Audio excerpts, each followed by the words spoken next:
My name is Rebecca Wilson, and I was once an invisible part of a family I had tried to please my whole life.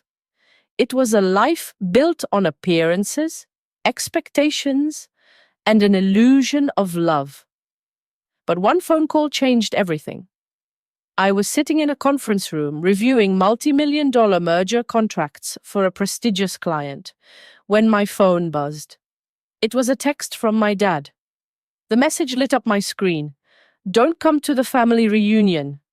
We're cutting ties." 14 words that destroyed 2 decades of conditional love. My hand shook as I stared at the screen. Should I reply? Should I fight back? My finger hovered over the keyboard. Then, with a deep breath, I typed the only thing I could say. Understood. Across the table, my client had no idea what was happening in my world, what decisions were unraveling behind my professional smile. I had just made the choice to withdraw my name from a $1.5 million business loan that had tied me to my family for far too long. This wasn't just about money, it was about freedom. But before I go deeper into that decision, let me ask you, where are you watching from? Drop a comment below, and don't forget to hit subscribe if you've ever had to make a tough decision involving family. Trust me, this one is going to be a ride. Growing up in Beacon Hill, Boston's most prestigious neighborhood, looked like it should have been a dream. Our 4-story brownstone, with its gleaming brass fixtures and immaculate garden, screamed success. It was even featured in architectural magazines. To outsiders, the Wilson family epitomized everything that was right in the world. My father, Harold Wilson, built his commercial real estate empire from scratch. My mother, Diana, ran our social calendar with military precision, ensuring every event elevated the Wilson name. We were part of the city's elite, surrounded by power and wealth. But behind the polished exterior, everything was calculated, everything had a purpose, and nothing was ever truly enough. From the earliest age, I learned that being a Wilson meant following a script. Not the usual family rules, but unspoken ones about maintaining appearances. "Rebecca, fix your posture," my mother would whisper at charity galas, her voice calm but firm.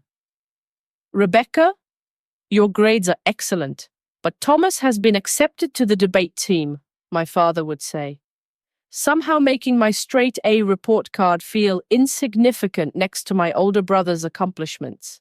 Thomas was always the golden child, the one groomed to inherit the empire. He had my father's confidence and my mother's social grace. I had none of that. I was too serious, too bookish. I cared about fairness more than advantage. "That's not how the real world works, Rebecca," my father would remind me when I questioned why things couldn't be more equal. When I was 12, I won a statewide essay contest. The local paper wanted to interview me. My mother scheduled a hair appointment for that exact time. "The Wilson family presents as a unit," she said, brushing my hair as if the strokes were meant to soften her words. "Your accomplishments reflect on all of us, and we must look appropriate." It didn't matter that the accomplishment was mine. It was always about the family. And when college applications came, I set my sights on Yale Law School. "Harvard Business School would keep you closer to home," my father suggested, making it clear that he wanted me to be near the family business. When Yale accepted me with a partial scholarship, they didn't exactly celebrate. "We'll cover the rest," my father said, but with an unspoken expectation. I would return to work for Wilson Properties after graduation. But I didn't. I worked 3 jobs to support myself and ended up at a prestigious law firm in Chicago. I paid my own way. The dinner table back home became a battlefield of passive-aggressive comments. "Thomas closed the Henderson deal today," my father would announce at family dinners, followed by a casual "Rebecca, pass the potatoes." When I graduated law school, my parents attended the ceremony, but left early to attend a networking event for Thomas. My mother complained about how far Chicago was when I shared my job offer. "There are excellent firms in Boston," she said, her tone barely masking her disapproval. "Your brother is working for what really matters. Family," my father added, without a second thought. But in Chicago, I built my life on my own terms. I worked hard, and my colleagues respected me for my abilities, not my last name. I could finally breathe. That was until I met Marcus Johnson at a charity fundraiser. He was a teacher, not the kind of person my family would ever approve of. But I loved him, and that's when things began to change. After 6 months of dating Marcus, I invited him to Boston for Thanksgiving. The moment we arrived, everything started to unravel.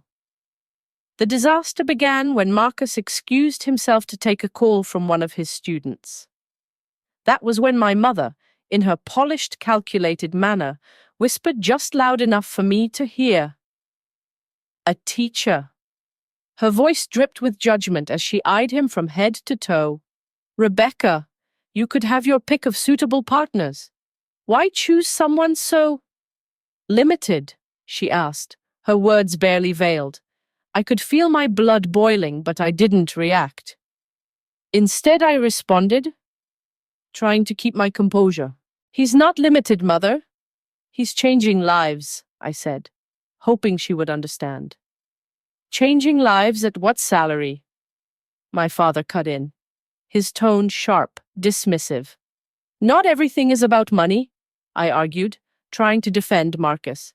But my father's laugh was cold, the irony lost on him. "Says someone who's never had to worry about it." He snorted, dismissing me completely. I could feel the tension in the air as my parents directed the conversation towards Thomas and his girlfriend, Caroline, talking about their family connections, discussing the senator her father knew, asking about her social standing. Meanwhile, Marcus, who was nothing short of brilliant, was relegated to questions about his subway ride to work. It stung, but I kept my head up. After dinner, I found myself in my childhood bedroom, curled up with Marcus as I cried. "They'll never see me," I whispered to him. "No matter what I do, they'll never accept me for who I am." He held me tight, his voice calm and soothing as he replied, "Then it's their loss. You are extraordinary, Rebecca. I see you." We left early the next morning, avoiding the passive-aggressive comments and the lies they would spin about why we weren't staying longer. My mother's parting words haunted me as we walked out. "Think about what you're doing with your life, Rebecca. Thomas has already made partner at the firm, and he's got a suitable relationship with Caroline. You're not getting any younger." Back in Chicago, I threw myself into my work. I became senior associate faster than anyone at the firm had ever done before. But when I called home to share the news, the response was flat. "That's nice, dear," my mother said. "Did you hear Thomas and Caroline are engaged? They're having a wedding at the Bradford estate next summer." That's when I realized something painful. I had spent my entire life trying to prove my worth to them, but it was never enough. It would never be enough. 3 years ago, my father called. Wilson Properties was expanding, and they needed a $1.5 million loan for a new development. The banks wanted additional security, and they asked me to co-sign. At first, I hesitated. But then, with Marcus's concerns echoing in the back of my mind, I agreed. "Family helps family," my father had said, using the same line he'd always used when he needed something from me. It felt wrong, but I did it anyway. Now, looking back, I realized that was the only time my father had ever shown any real appreciation for anything I had done. He never praised me for my academic achievements, never acknowledged my hard work. But the moment my stellar credit score could benefit him, suddenly, I was valuable. But the breaking point came 3 weeks ago, at what should have been a celebratory dinner. Thomas and Caroline had just announced they were expecting their first child, the first grandchild in the family.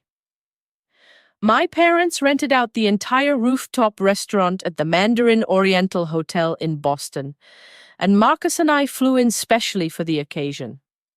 When we arrived, my mother greeted me with a forced air kiss and an immediate critique. "That dress is interesting," she said, eyeing my deep blue cocktail dress with disapproval. "Didn't I send you the color scheme for tonight?"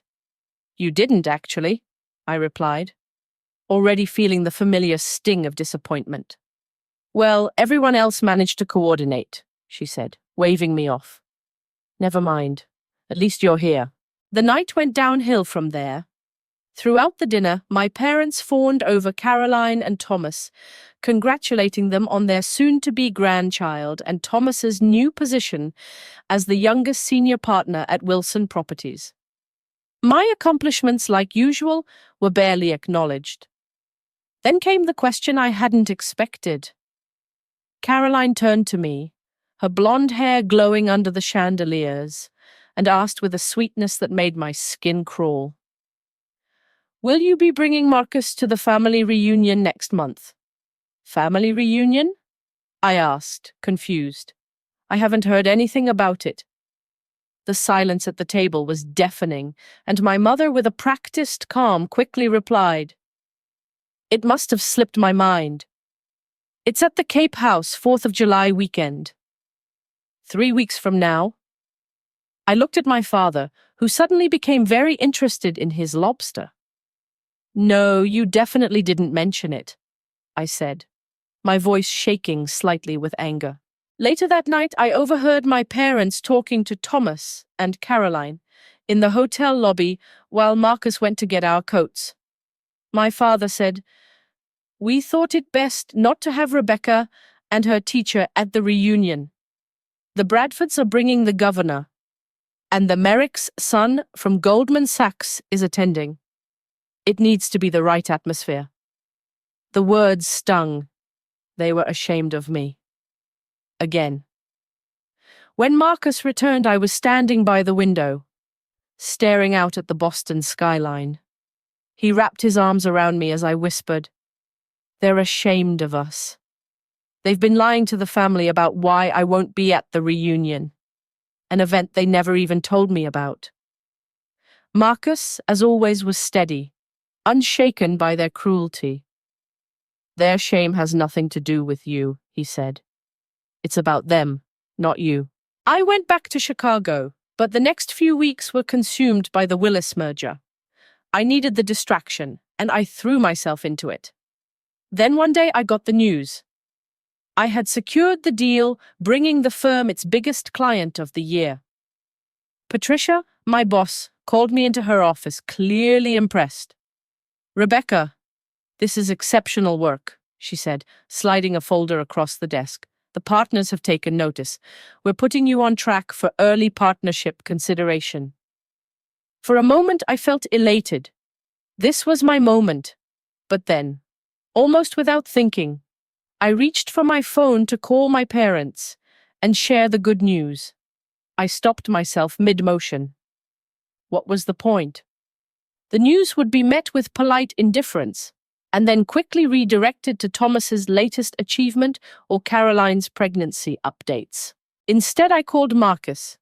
His excitement for me was palpable, and his pride felt so genuine it made my heart ache. I realized then that I didn't need their approval. I didn't need to try to earn their love. That night, as we sat down to dinner, I reflected on the decades I had spent trying to fit into a mold that never truly fit me. "You know what's strange?" I said, my voice almost a whisper. "I've spent my whole life trying to earn their approval, and I've never really gotten it. Not once." Marcus looked at me, his eyes soft and understanding. "Maybe it's time to stop trying," he said. "You're extraordinary, Rebecca. You don't need their validation." The next day, I made a decision. It wasn't about proving anything to my family. It was about protecting myself, finally standing up for who I was. The day I removed my name from that loan was the day I stopped letting them control my life.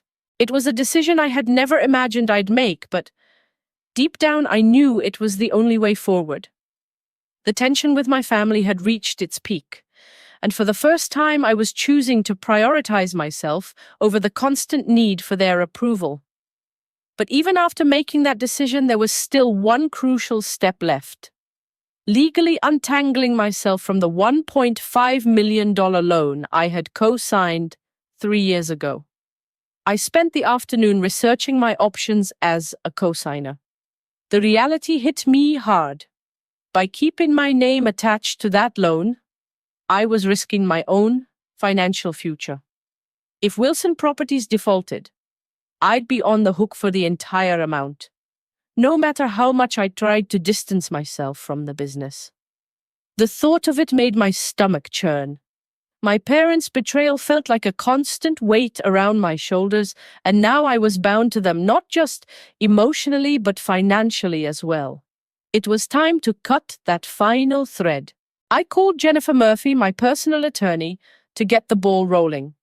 I explained the situation, and she quickly reviewed the loan documents. "They've maintained regular payments," Jennifer confirmed after checking the records. "But as a co-signer, you're equally liable for the full amount. Given the situation with your family, removing yourself would be prudent." She was right, of course. The financial burden I was carrying on their behalf had become unsustainable. "What's the process?" I asked, feeling the gravity of what I was about to do. "We'd need to notify the lender that you're withdrawing your guarantee," Jennifer explained. "Your father would need to either pay off the loan or refinance without your name, or provide alternative collateral.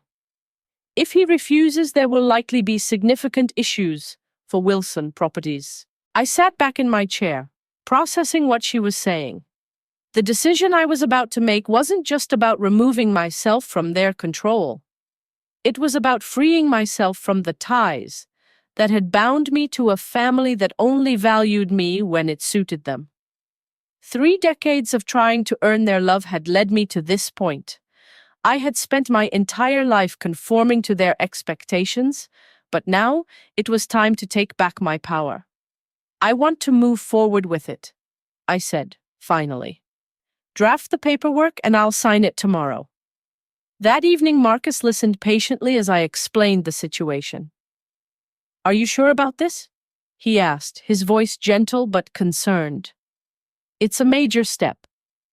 "They've already cut ties with me," I said quietly. "This is just me making it official on my end too.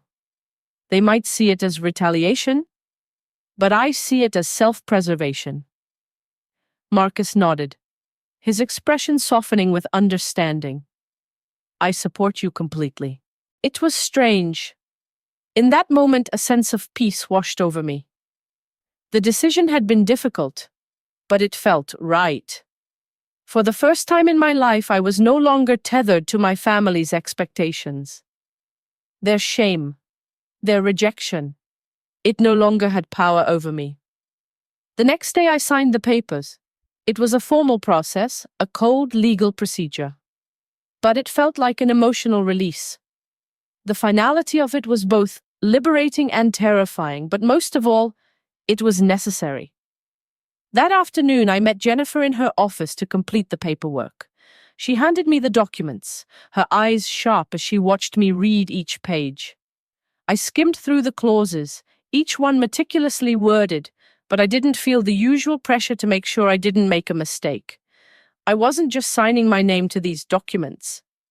I was signing away the last vestiges of my connection to Wilson Properties. I was reclaiming my future. "Are you sure about this?" Jennifer asked as I picked up the pen. I paused for a moment, thinking back to my father's text. The rejection, the years of conditional love, and the realization that I had never truly been accepted for who I was. My life had been defined by my parents' expectations. but no more. With one final breath, I signed the papers. "This is it?"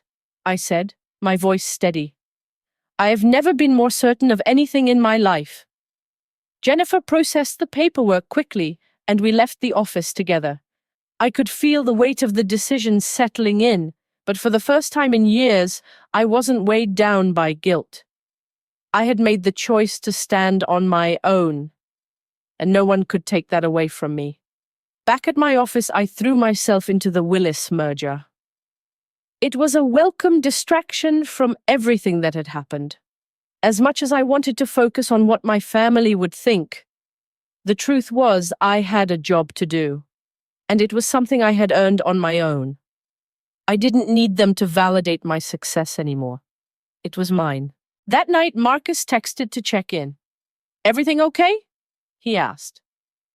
I smiled, feeling a warmth that had nothing to do with family obligations or the weight of the past.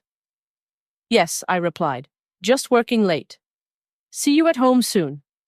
As I left the office, I couldn't shake the feeling of freedom that had settled in my chest. The city was quiet, the glow of the skyline a reminder that I was no longer tethered to a family that had never truly seen me. I was free to write my own story now. The next morning, I woke up early and made my way to the office, my thoughts drifting to what would come next. The loan had been officially severed, but the fallout with my family was just beginning. As I sat down at my desk, I felt the weight of their absence. It was a strange, unexpected feeling, like I had shed a layer of skin I didn't even know I was wearing. I didn't have to wait long for the storm to hit. My phone started ringing at 7:30 a.m. The first call was from Thomas. I let it ring through to voicemail. The second came from my mother. That too I ignored. By 9 a.m., my phone was blowing up. My father's name flashed across the screen, and I couldn't help but feel a pang in my chest as I pressed ignore. I had always answered their calls, always been there for them, no matter how little they'd ever been there for me. But not anymore. Not this time. By 11 a.m., I had 17 missed calls, 28 unread text messages, and 43 voicemails. They were desperate. It was clear that the news had hit them like a freight train. They had received the notification from the bank by now, and everything was unraveling. I couldn't help but feel a twinge of satisfaction. For once, I wasn't the one being manipulated. I wasn't the one carrying the burden of their mistakes, and that was a feeling I hadn't experienced in years. Around noon, my boss, Patricia, called me into her office. She'd always been a tough, no-nonsense leader. But today she looked at me with a different expression, one that was both impressed and concerned. "Rebecca," she started, her tone measured. "I just wanted to say that your work on the Willis merger has been nothing short of exceptional. The partners have taken notice. We're putting you on track for early partnership consideration." The pride that bubbled up inside me felt foreign. This was the moment I had been working for, and for the first time I realized I had earned it on my own merit. No strings attached. No favors. It was mine because of me. "Thank you, Patricia," I said, my voice steady, but my mind racing with a sense of clarity that I had never felt before. "I appreciate the opportunity, and I won't let you down." She smiled, clearly pleased with my response. I have no doubt. When I returned to my office, I finally decided to listen to some of the voicemail messages. The first one was from my father. His voice was tight with anger. "Rebecca, what you've done is completely unacceptable," he said, his tone controlled but laced with fury. "You've jeopardized everything we've built. Call me immediately." I let the voicemail end, my finger hovering over the screen. There was nothing left to say. Not after everything. The next voicemail was from my mother, her voice desperate, almost pleading. "Rebecca, what were you thinking? Your father is beside himself. The bank is demanding additional collateral by the end of the month. You need to fix this immediately. This is your fault. The accusation stung, but it didn't hurt as much as it used to. I had heard this kind of thing from them my whole life. It was always my fault when they couldn't control me, when I refused to bend to their will. But now I didn't care. They had made their choices, and so had I. The third voicemail was from Thomas, and the tension in his voice was palpable. Becca, what the hell? Dad's going ballistic. Call me back. I could almost hear the panic in his voice, but I wasn't moved. I didn't owe them any more explanations. My decision had been made, and now it was time for me to stand by it. At 3 p.m., my assistant Kelsey knocked on my door.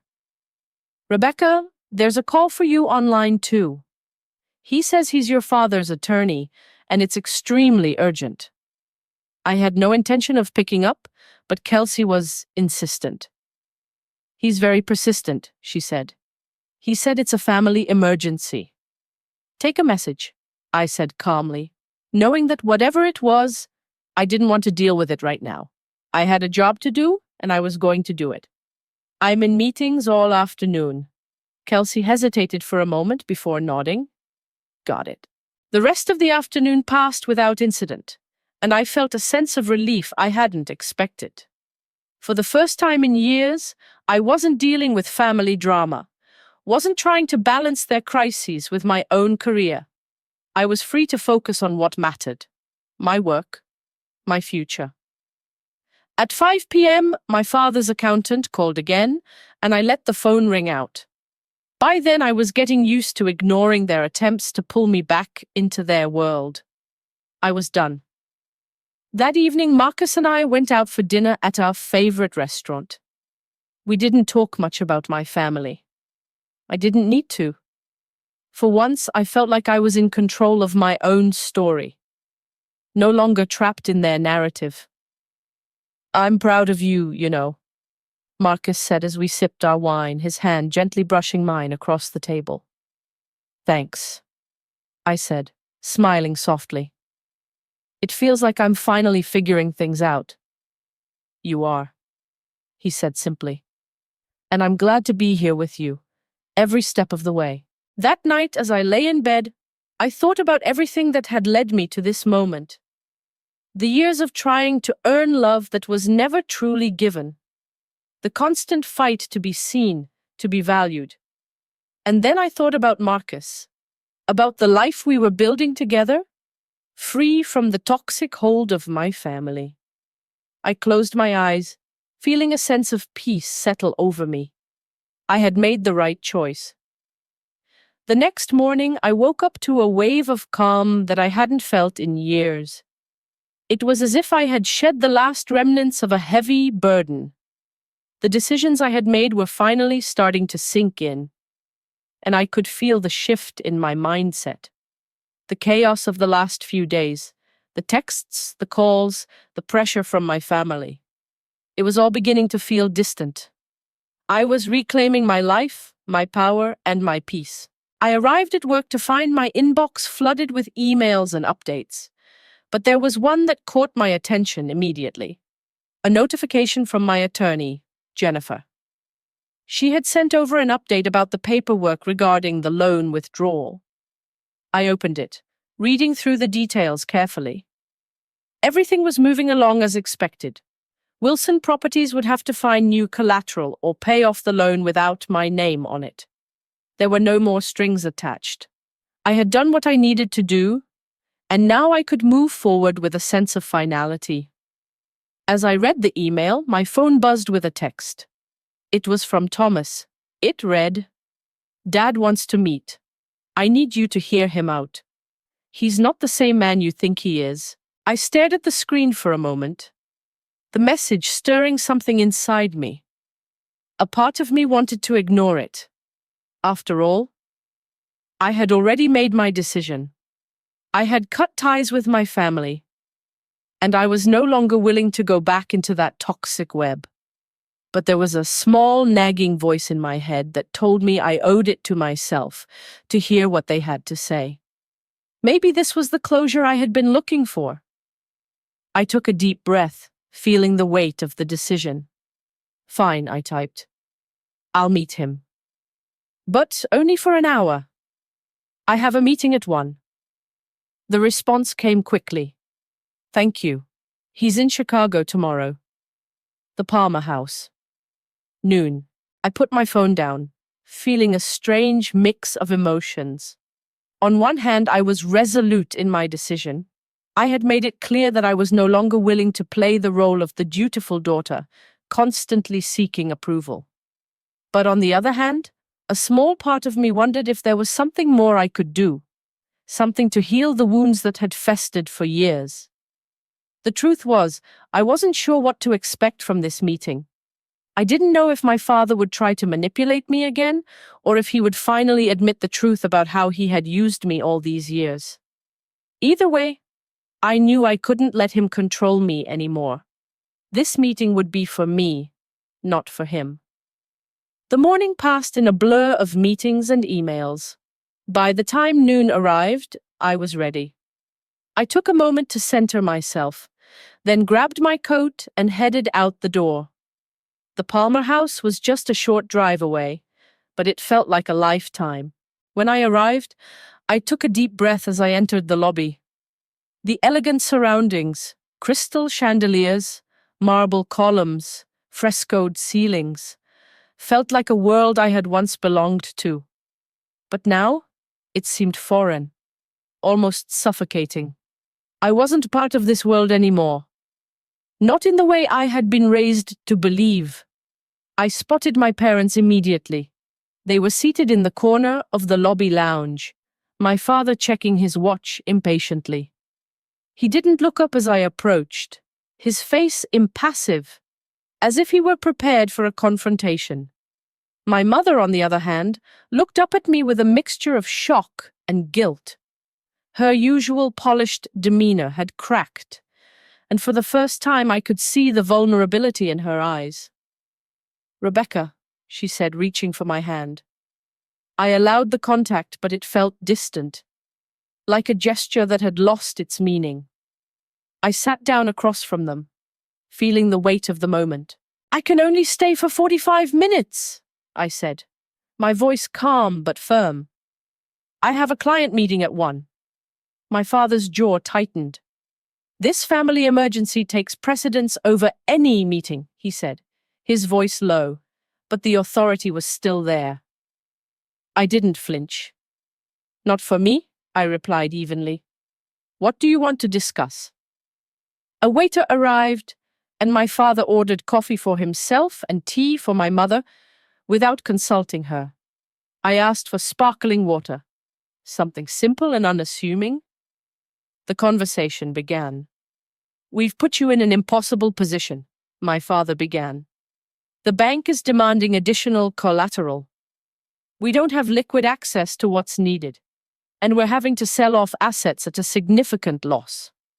"That's unfortunate," I said, my voice steady. "But it's a business problem with business solutions. You have multiple properties that could serve as collateral.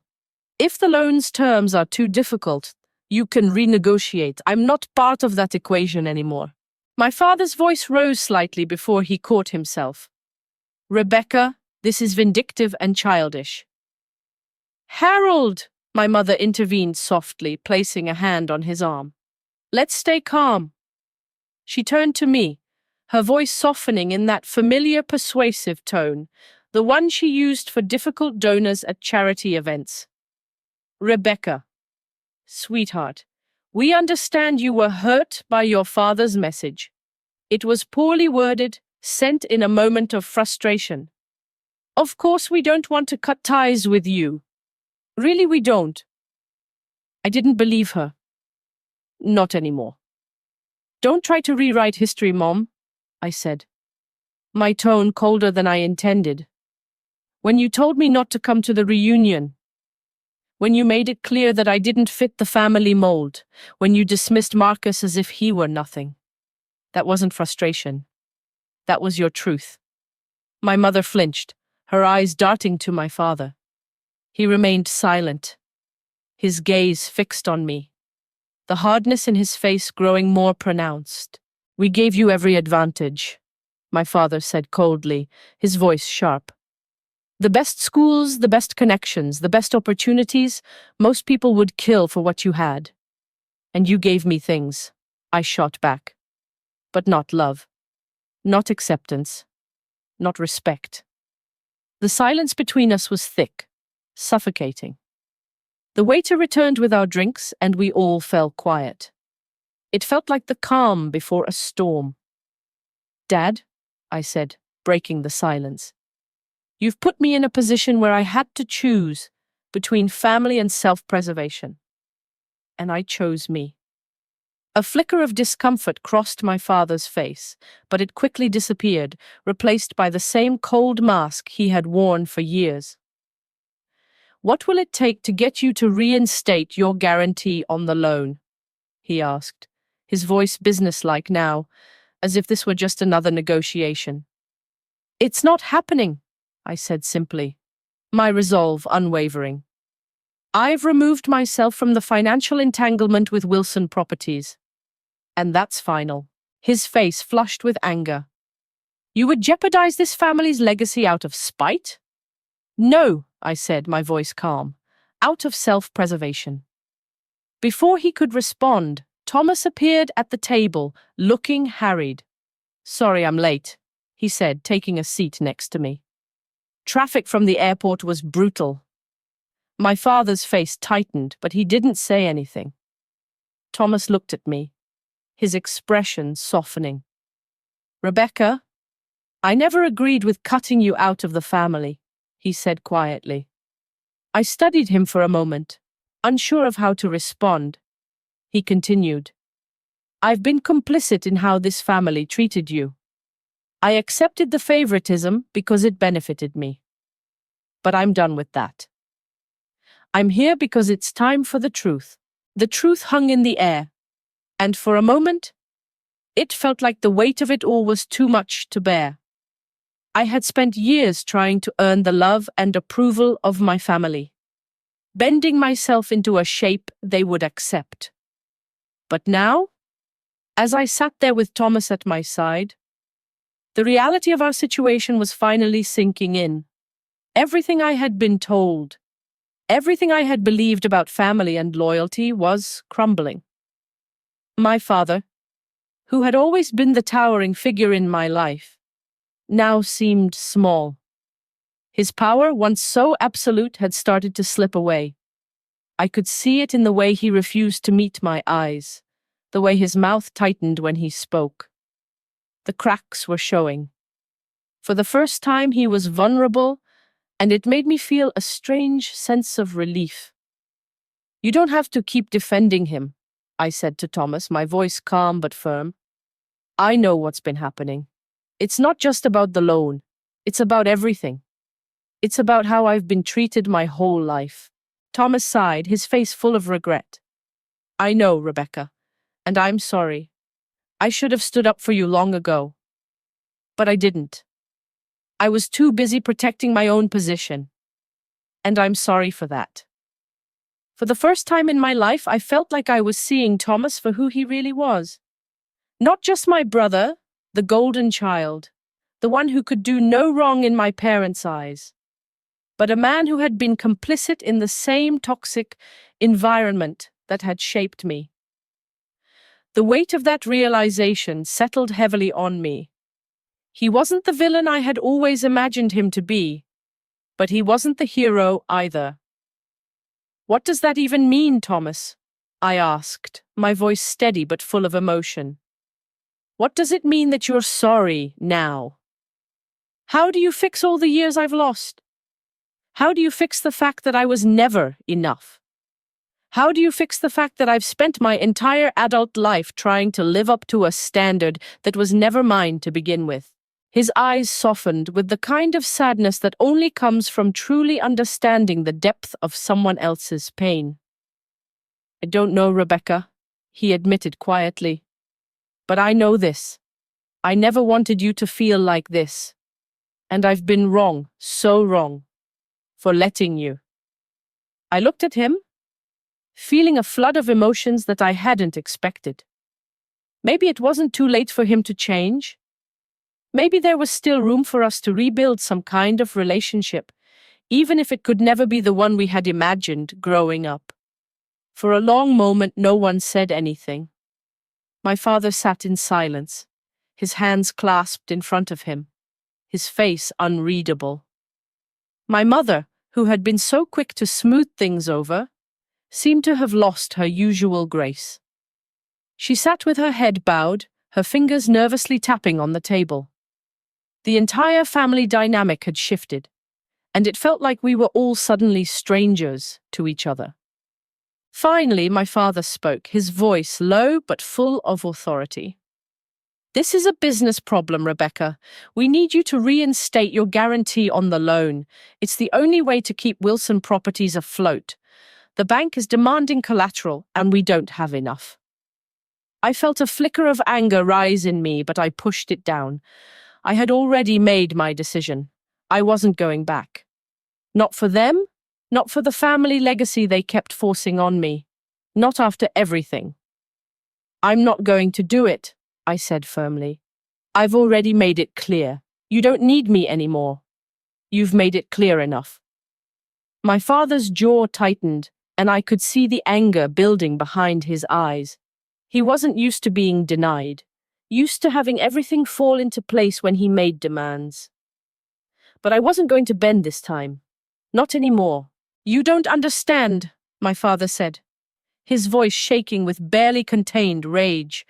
"You're throwing away everything. All the years, all the sacrifices we made for you. Everything we've built, everything that matters is being destroyed by your stubbornness." I stood up, my chair scraping loudly against the floor. "No, Dad," I said, my voice strong. "You're destroying everything. You've built an empire on manipulation, on using people to get ahead. You've used me, and I'm done." I turned to Thomas, who was sitting quietly beside me, his expression filled with guilt. "And you, Thomas," I continued, "you've been complicit in this. You've stood by while I was treated like I didn't matter, while I was pushed aside for everything that had to do with the business. You might be sorry now, but that doesn't fix everything." Thomas didn't respond, and I could see the conflict in his eyes. But the truth was, it didn't matter anymore. I had said what needed to be said. I had taken back control of my life, and I wasn't going to let them continue to manipulate me. "Rebecca," my father said, his voice cracking, "I don't know what to say. We've always tried to give you the best of everything." I shook my head, refusing to let his words affect me anymore. "The best of everything doesn't mean anything if you don't have love. And I never had that from you." There was nothing more to say. I didn't need to hear their excuses, their pleas. I had spent too many years trying to win their affection. Now it was time to walk away. "I'm done," I said quietly, my voice steady and final. "Don't contact me again unless it's about the loan. And even then, I'll handle it through my attorney." I turned and walked away, my heart pounding in my chest. I didn't look back. When I stepped outside the Palmer house, I felt a wave of relief wash over me. It wasn't just the family that was breaking apart. It was the old version of me, the one that had been desperate for their approval, the one that had tried so hard to fit into their world. And that person, she was gone now. As I walked away from the Palmer house, the weight of what had just happened felt like a mix of both liberation and exhaustion. I wasn't sure where this new version of myself would take me, but I knew one thing for sure. I was done being tied to my family's toxic web.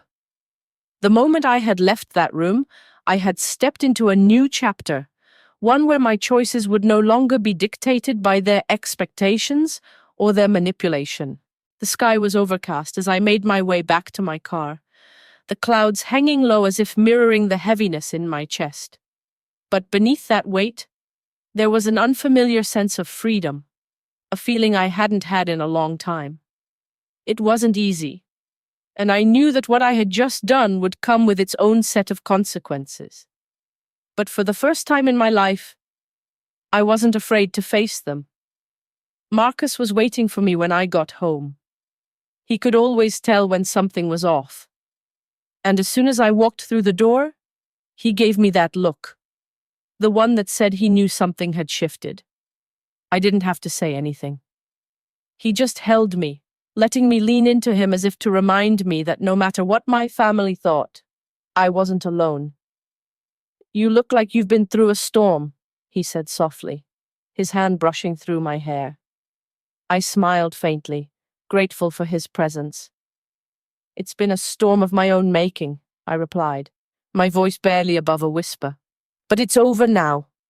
I'm free. The words felt strange, but in the best possible way. I didn't have to explain further.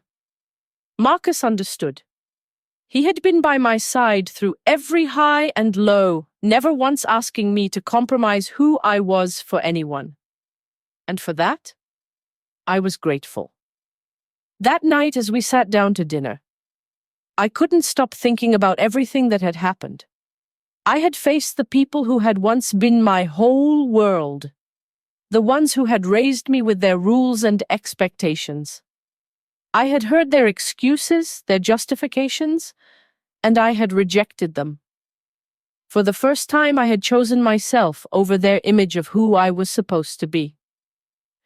"You know," Marcus said, breaking the silence, "I've been thinking about how much you've changed since I met you.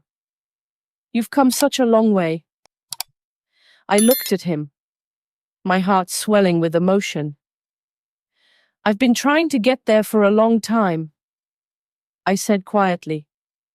"But it took a lot of letting go." "You're not the person you were when we first met," he continued. "And that's a good thing.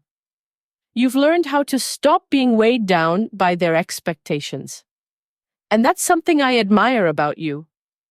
I could feel the tears threatening to well up, but I held them back. I didn't need to cry anymore. I wasn't mourning anything. I was moving forward, stepping into a future where I didn't have to apologize for being myself. "Thank you," I said, my voice thick with emotion, "for always being here, for seeing me when no one else did." Marcus smiled, his eyes soft and filled with love. "I see you, Rebecca. Always." We didn't talk much after that, but there was a peace between us, an understanding that we were both on the same path, moving forward together. The weight of the past had started to lift, and with each passing day, I felt lighter. Not because the past was behind me, but because I had chosen to release it. The next morning, I received a call from Jennifer. She updated me on the legal proceedings regarding the loan. Everything was moving forward smoothly, and Wilson Properties would have to find a way to resolve the situation without my name on the loan. "You're doing the right thing," Jennifer said, her voice calm and reassuring. "I know it hasn't been easy, but you're taking control of your life. This is just another step in reclaiming your future." I thanked her, feeling a quiet sense of pride. Jennifer had been with me through every step of this process, and her support had been invaluable. A few days later, I got an unexpected message from Thomas. It was brief, but it meant something. "Dad's still pushing for you to reinstate the loan," he wrote, "but I'm backing you up. I'm with you, Rebecca." For the first time, I felt like I had an ally in my brother. The person who had always been my parents' chosen one was now, unexpectedly, on my side. It wasn't a perfect reconciliation, but it was a start. And it gave me hope that maybe, just maybe, the Wilson family could be different, even if only in small ways. I didn't respond right away. There was no rush. I was still processing everything that had happened, still finding my footing in this new life I was building. I didn't know what would happen with my family, but I knew that for the first time in my life, I wasn't chasing their approval. The days went by, and slowly, I began to settle into a routine that didn't revolve around family expectations. I focused more on work, more on myself, and more on Marcus.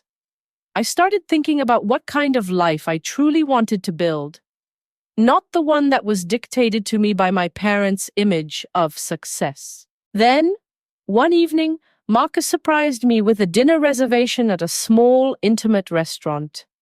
We'd been talking more about the future lately, about our goals, our dreams, and what we both wanted from life. As we sat down at the table, I could see the excitement in his eyes. There was something in the air, something that felt like it was finally falling into place. "I've been thinking," he began, his voice soft but steady, "about what you said the other night. About building your life on your terms. I want to be part of that. I want to build our future together." My heart skipped a beat. This wasn't just about our relationship anymore. This was about a partnership, an equal one. "I want that too," I said, my voice thick with emotion. "I'm ready for it. I'm ready to let go of the past and start fresh." Marcus reached across the table, taking my hand. "I know. And I'll be here every step of the way. I promise." As we shared our meal, I realized that the future was wide open for the first time in my life. I wasn't held back by my family's expectations, by their manipulations, or by the fear that had governed so much of my life. I was free. And that freedom felt more fulfilling than I ever could have imagined. A week later, everything seemed to fall into place. The weight I had carried for so long was gone. It had taken so much to get here. Years of self-doubt, struggling for validation, and trying to live up to expectations that weren't even my own. But now I was finally living for myself, with no one's approval needed but my own. The Willis merger had wrapped up successfully. I was being considered for early partnership at Caldwell and Burke, and my colleagues treated me with the respect I had worked so hard to earn. For the first time, I was not just Rebecca Wilson, the daughter of Harold and Diana Wilson. I was Rebecca Wilson, a professional in my own right. I had built my career with my skills, my tenacity, and my integrity. Not because of my family name, but because I was capable. Despite all the progress, there were still moments when the past crept into my mind. I would hear a voicemail from my father, or see a message from my mother, but each time I felt stronger. They no longer had the power to dictate my emotions, to drag me back into their world of conditional love and manipulation. One morning, as I sat at my desk reviewing some contract details, my phone buzzed. It was a text from my mother. "I know things have been hard, Rebecca," she wrote. "I want to make things right. I miss you." I stared at the message for a long time. Part of me felt the old tug of wanting to respond, to fix everything, to go back to how things were supposed to be. But another part of me, an empowered, freer part of me, knew that responding wouldn't change anything. This wasn't about me trying to fit into their mold. It was about me creating my own life, one where I was allowed to exist without being molded into something I was never meant to be. I deleted the message without replying. It was a small act of defiance, but it felt monumental. It was the final severing of the ties that had once bound me so tightly to their expectations. The following weekend, Marcus and I took a trip to Lake Michigan. It was a small getaway, just the two of us. But it felt like a milestone. We spent the day walking along the shore, the cool breeze and sound of the waves offering a sense of peace that I hadn't realized I had been craving. For the first time in years, I wasn't weighed down by the need to prove anything to anyone. I was simply existing, enjoying the moment with someone who loved me for exactly who I was.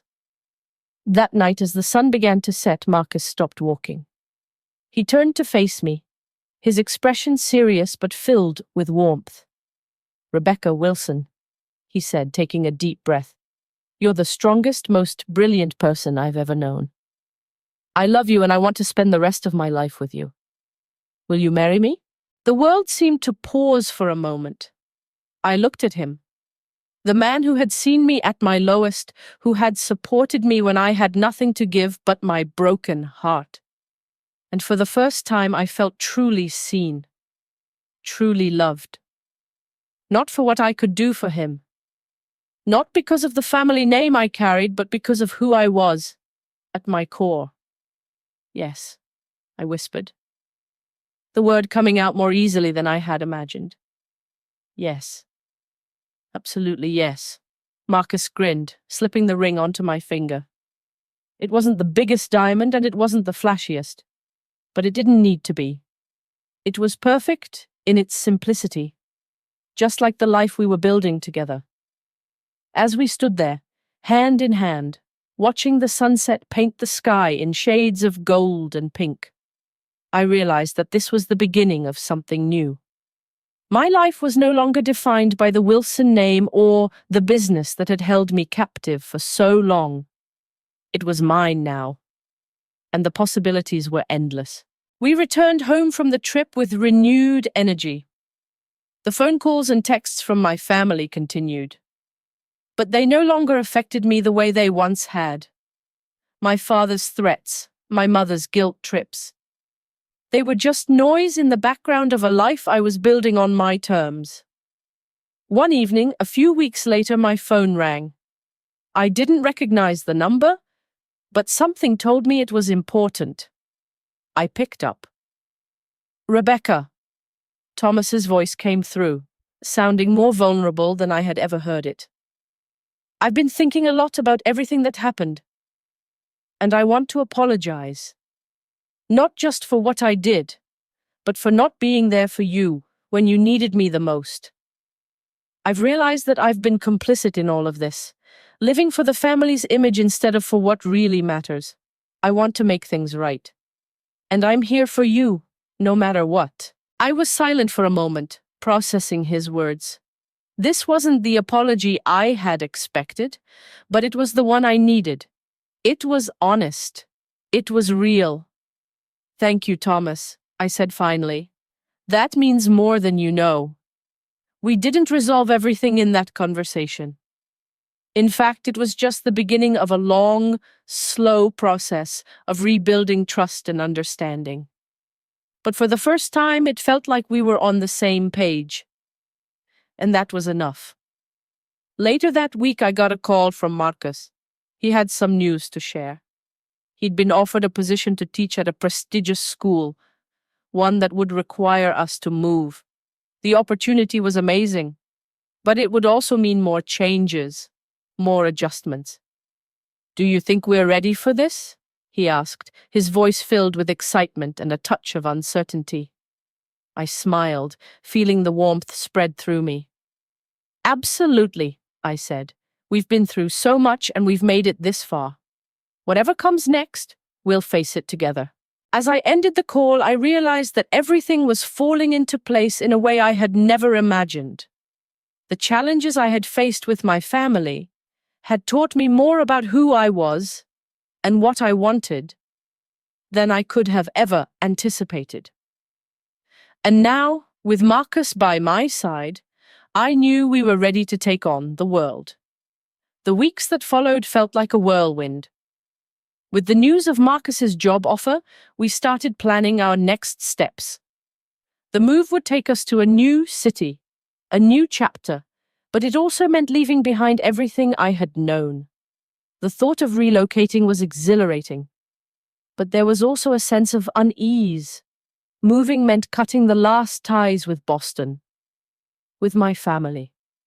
It was the final step in distancing myself from everything they had ever represented. I spent most of my days tied up in work, reviewing contracts for new clients. But in the evenings, Marcus and I would sit down together, talking about the future, about what it would look like when we finally made the move, when we started this new life in a new place. Our conversations were filled with excitement and possibility. We spoke about the little things, finding a new apartment, what kind of neighborhood we wanted to live in, what we wanted to be doing a year from now. And then there were the bigger questions. What kind of family we would build, what our dreams were for the future. But as much as I was looking forward to all of it, there were still moments when the past crept in. I'd find myself thinking about my family, about the conversations I had with my father and mother, about the choices they had made for me, and how I had always tried to live up to their image of success. The day we made the decision to leave Boston, I realized that what I was really leaving behind wasn't just the city or my parents' expectations. It was a life I had tried so hard to fit into. It was a life that never felt right, no matter how much I tried to make it work. One evening, Marcus and I sat on the couch in our apartment, discussing the logistics of the move. But this time there was a different weight to the conversation. It was no longer just about the move itself. It was about us, about our future, and about what we had learned from everything we had been through. I think about everything we've been through, I said, my voice soft as I rested my head on his shoulder. The family drama, the betrayals, the years of trying to earn their approval.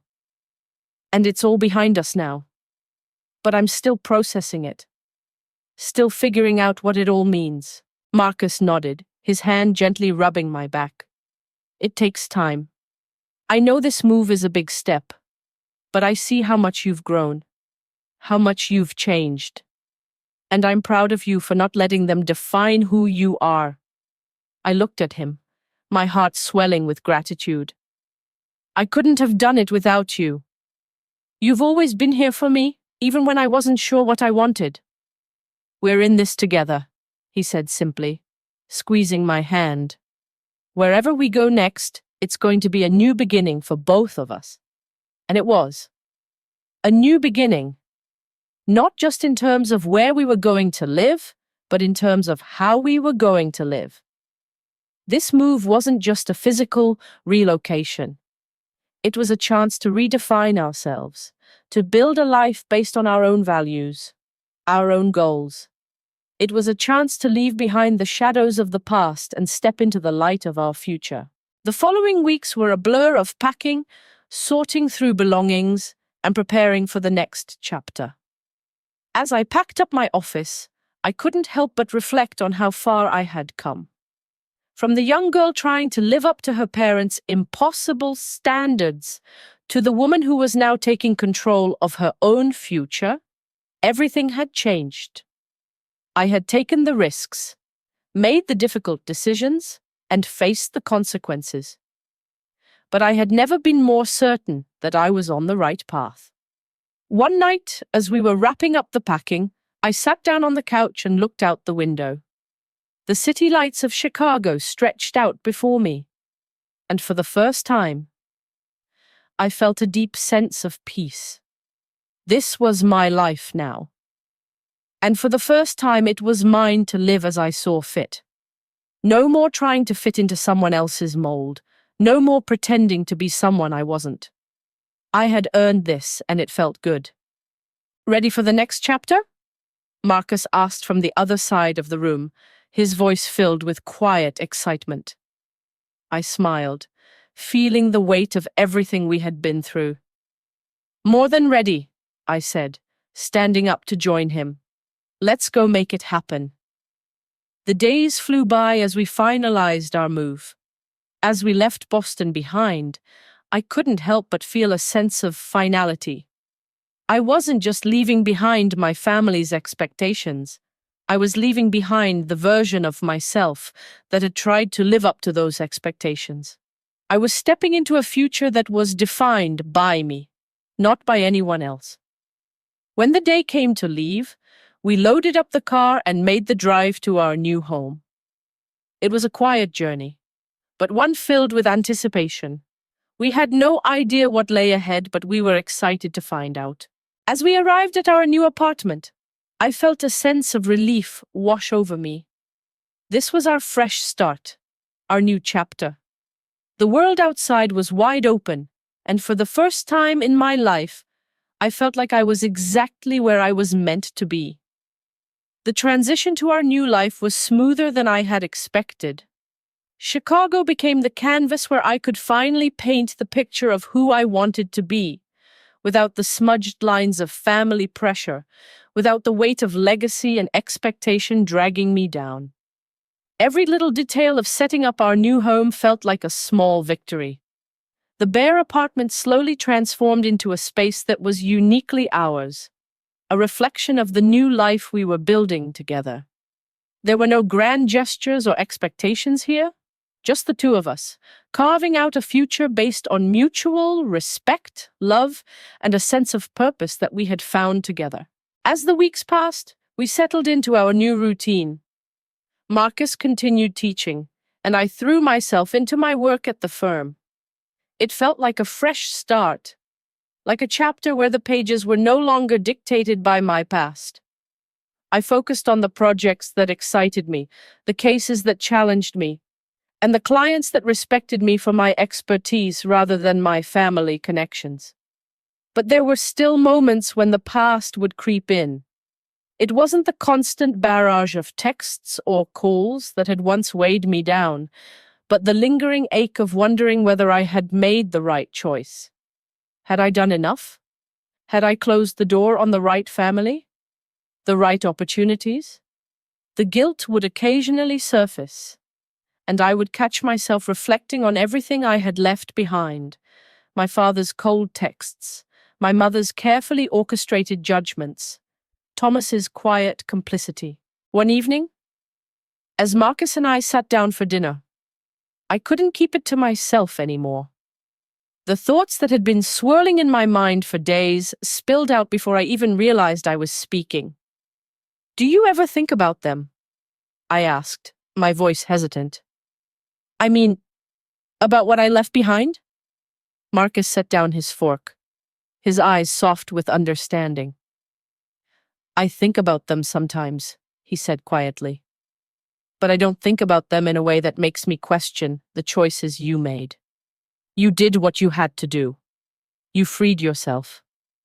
"I know," I said, feeling the lump in my throat grow. "It's just, sometimes I wonder if I did the right thing, if I gave up on something that could have been fixed." Marcus reached across the table and took my hand in his, squeezing it gently. "It's not about what could have been fixed. It's about what you needed to do for yourself. You didn't give up on them. You gave up on the idea of living for them. And that's a choice you've made for yourself. And I'm proud of you for it." I nodded, taking comfort in his words. I had done the right thing. I had made the hard choices.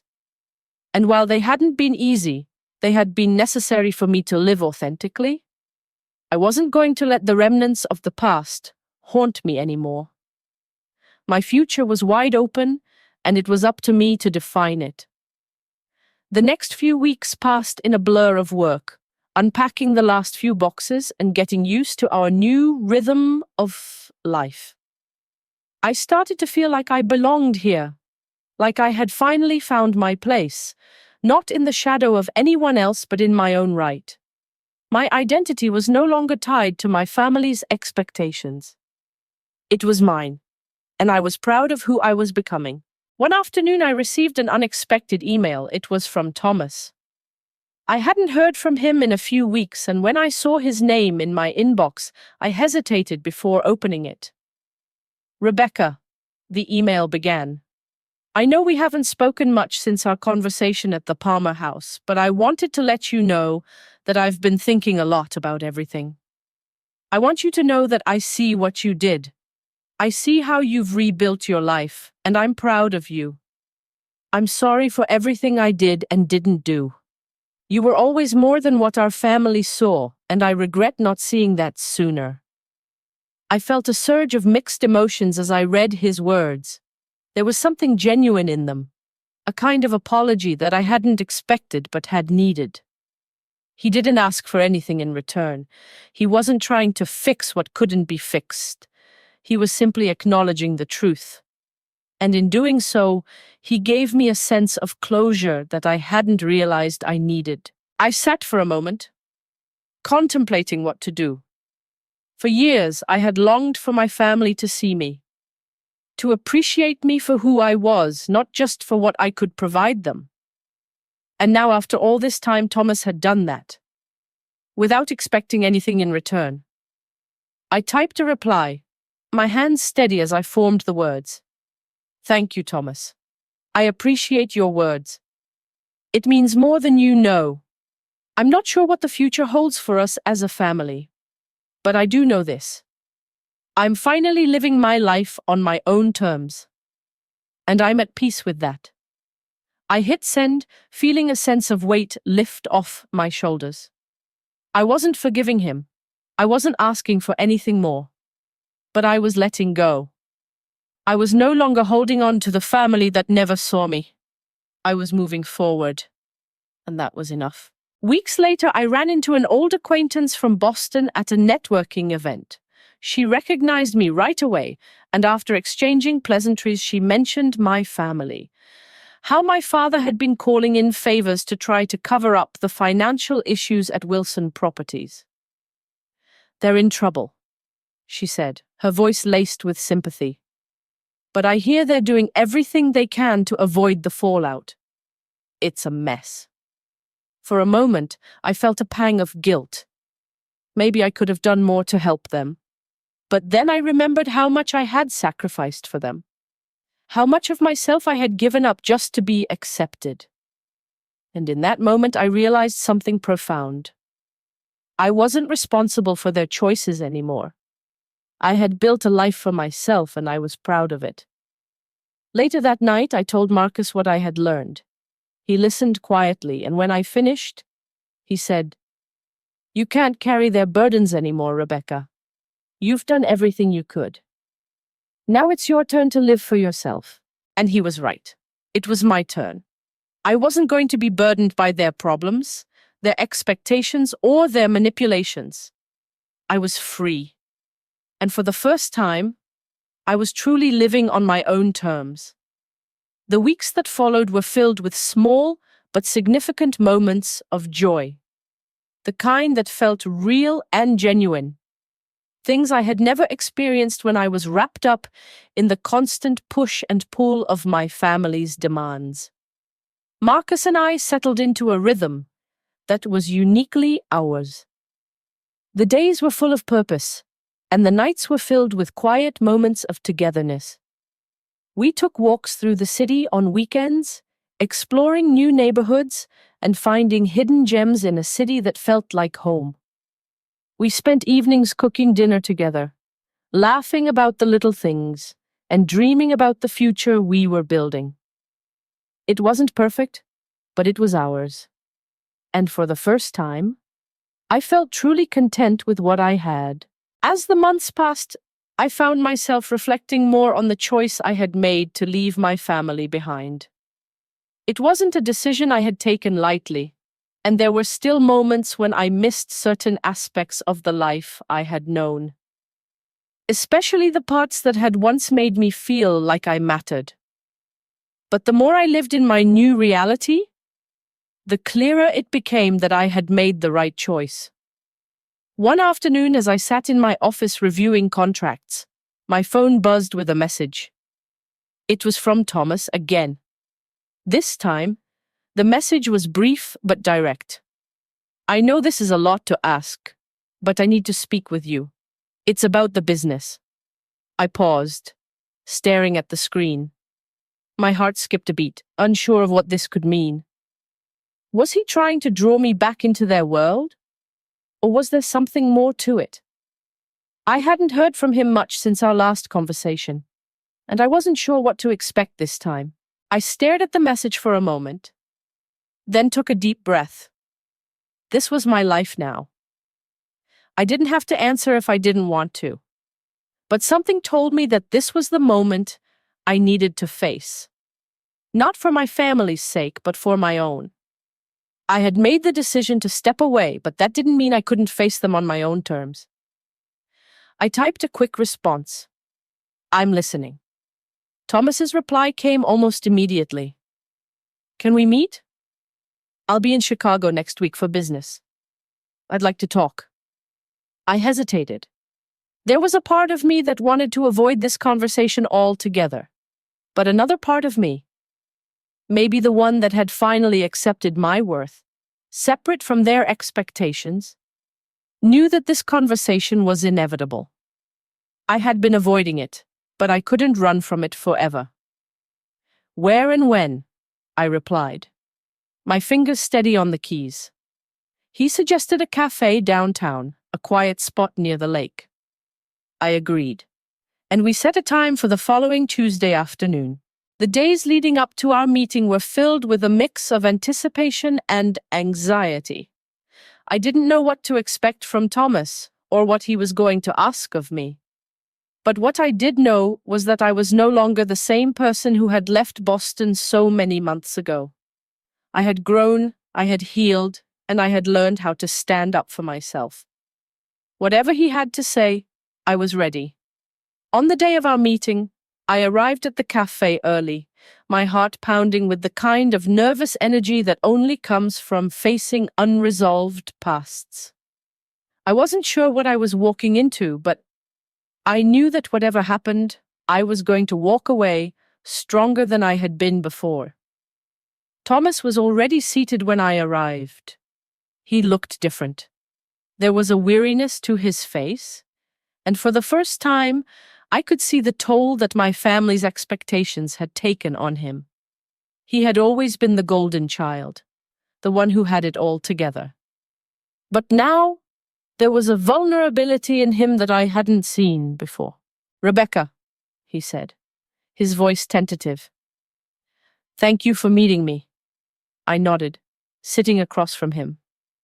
What's going on, Thomas? What do you need from me? He took a deep breath, his hands clasped together on the table in front of him. I don't know how to start this, he admitted, but I need you to know that I see what you did. I understand now. All the years I let our parents dictate how we treated you. I regret it. I'm sorry. I didn't realize how much I was complicit in the way they treated you. I felt a lump form in my throat, and for the first time, I realized how much I had needed to hear these words. But there was something else in his eyes, something that made me pause. But I also need you to know something else, he continued. Wilson Properties is in deep trouble. The financial problems we've been facing, they're worse than I thought. I can't fix it on my own, and I need help. I know I don't deserve it, and I don't expect you to help. But I'm asking. Because without you, I don't know where we'll be. I stared at him, processing what he had just said. Part of me wanted to say no, to walk away and never look back. But another part of me, the part that had spent so much of my life trying to be the person my family wanted me to be, felt something shift inside. Maybe it wasn't about helping them for their sake. Maybe it was about helping them for mine. To finally put this chapter to rest on my own terms. I can't co-sign the loan again, I said firmly, my voice steady. I've made my choice. But I'll help you figure out another way. If it's not too late. Thomas nodded, his shoulders visibly sagging with relief. Thank you, Rebecca. You don't know how much this means to me. I've spent so many years thinking I had to keep everything together, that I had to live up to Dad's expectations. But I see now, you were right all along. I didn't say anything at first. I didn't need to. I had heard everything I needed to hear. This wasn't about saving Wilson Properties or trying to restore some broken family legacy. It was about moving forward on my terms, just like I had done with everything else. As I left the cafe, I felt a strange sense of closure. This wasn't the ending I had expected, but it was the one I needed. The road to healing was never going to be linear, and there would still be moments of doubt and confusion. But I had made peace with my past. I was no longer defined by my family's choices, and I didn't need their approval to move forward. The days following my conversation with Thomas felt different. Like a weight had been lifted, but also like something else had changed within me. It wasn't just the relief of setting boundaries, or the quiet satisfaction of standing firm in my decisions. It was more than that. It was the feeling of stepping into a future that was truly my own, one where I no longer had to navigate the labyrinth of my family's expectations. As Marcus and I settled into our new life, things began to fall into place. We'd been talking more about the future, about where we wanted to be, what kind of life we wanted to build together. And as we spent more time in Chicago, I started to feel a deeper connection to the city, to the possibilities it offered, and to the life we were crafting side by side. One afternoon, I received a call from Patricia at work. She sounded more excited than usual, and I couldn't help but feel a bit of nervous anticipation. "Rebecca," she said, her voice warm, "I wanted to let you know that after the success of the Willis merger and the partners review, we're ready to move forward with your early partnership consideration. We're offering you a spot as a full partner in the firm." I paused for a moment, the magnitude of the words settling in. It wasn't just a career milestone, it was the culmination of everything I had worked for. The recognition wasn't just from my colleagues, it was from myself.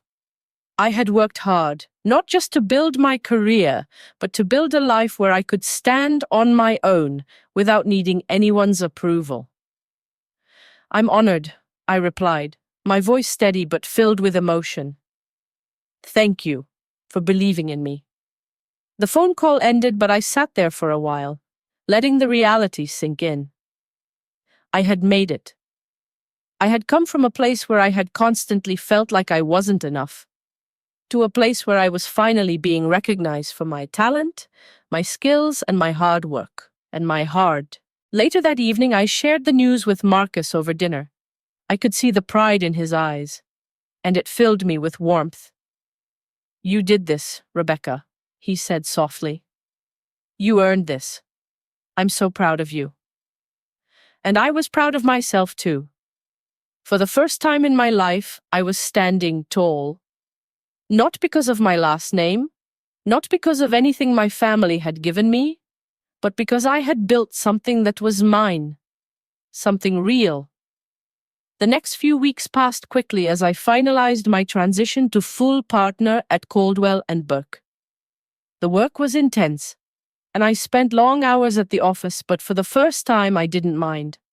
I was doing what I loved, and I was doing it on my own terms. One Saturday afternoon, as Marcus and I walked through the park, I could feel the excitement for the future building inside me. We had come so far, both individually and together, and there was no limit to what we could accomplish. "I've been thinking," Marcus said, his hand gently brushing mine as we walked along the path. "You've been through so much, and I know this past year has been filled with a lot of changes. But I want you to know that no matter what, I'm here for you. We're in this together." I smiled, feeling a deep sense of gratitude for him. "I know," I said softly, "and I feel the same way. No matter what happens, we're a team." We continued walking, enjoying the simple moments of being in each other's company.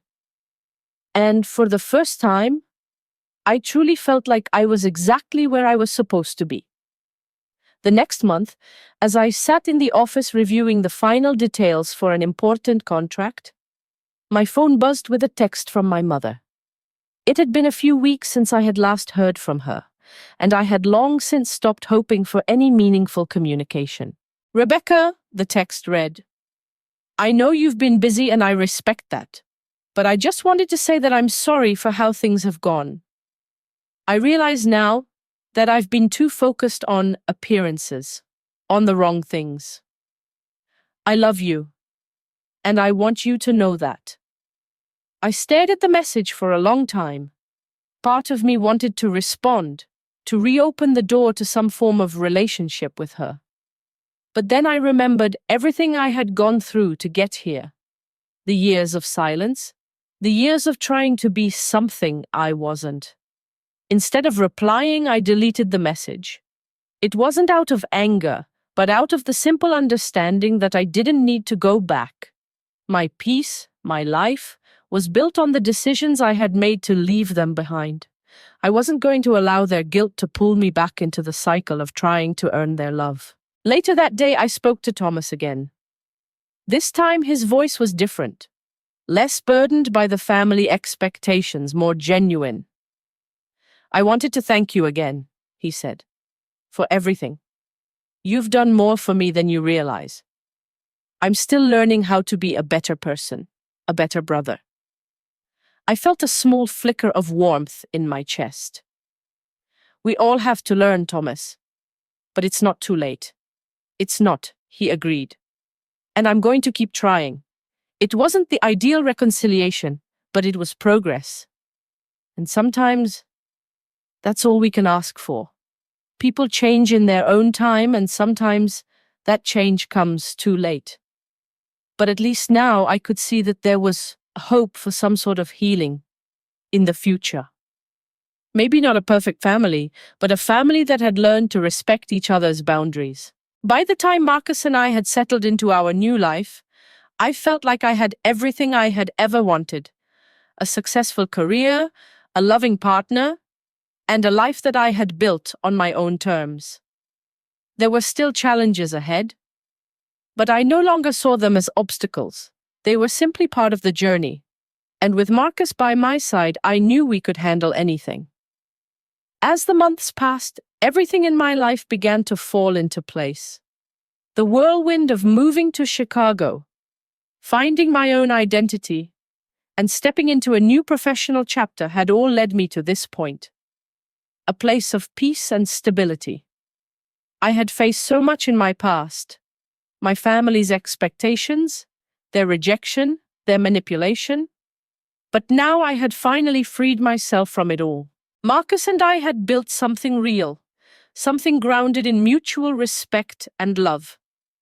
The city that once seemed so overwhelming had become home, and our apartment, though small, was our sanctuary. I had found balance in my life, and the journey had made me stronger than I ever thought possible. Work was fulfilling. As a full partner at Caldwell and Burke, I was respected not just for my expertise, but for the integrity I brought to every case. I had earned my place at the table on my own merit, and that gave me a sense of pride I had never known. But the most important part of my life was the relationship I had with Marcus. He was the constant in my world, the one who had supported me through every challenge. With him, I felt seen. With him, I was enough. We had our future ahead of us, and it was something we were building together, one day at a time. One evening, as we sat on our balcony, sipping wine and watching the Chicago skyline light up the night, Marcus turned to me with a look in his eyes that I hadn't seen before. It was the kind of look that made my heart skip a beat, the look that told me he had something important to say. "Rebecca," he began, his voice soft but steady. "I've been thinking about the future a lot lately. About us, about what's next. And I know we've been through a lot, but I want to ask you something." I looked at him, my heart racing. "What is it?" He took a deep breath, then reached into his pocket and pulled out a small box. My breath caught in my throat as he opened it, revealing a simple, elegant ring. "Will you marry me?" he asked, his voice filled with hope and love. Tears welled up in my eyes as I looked at him, realizing that this was the moment I had been waiting for. All of the pain, all of the heartbreak had led me to this point. And now, in front of the man I loved, I was finally ready to embrace the future, one that was filled with love, partnership, and possibility. Yes, I whispered, my voice breaking. Yes, absolutely yes. As he slipped the ring onto my finger, I felt an overwhelming sense of gratitude. This was the life I had built. A life where I was no longer defined by anyone else's standards, but by my own choices. A life where love wasn't conditional, where it wasn't tied to anything but who I was and who I had become. The years of trying to prove my worth to my family, of bending to their expectations, had been painful. But they had led me to this place, the place where I could finally be free. And now, as I looked at Marcus, I realized that freedom wasn't just about releasing myself from the past. It was about creating a future full of possibility. Together, we would build that future. Together, we would face whatever challenges came our way, knowing that we had each other. And for the first time in my life, I felt completely at peace with who I was, where I was, and what was ahead. As the city lights twinkled below us, I realized that the journey was far from over. But the next chapter would be ours to write. And it would be a story filled with love, strength, and the kind of freedom that comes when you finally choose yourself.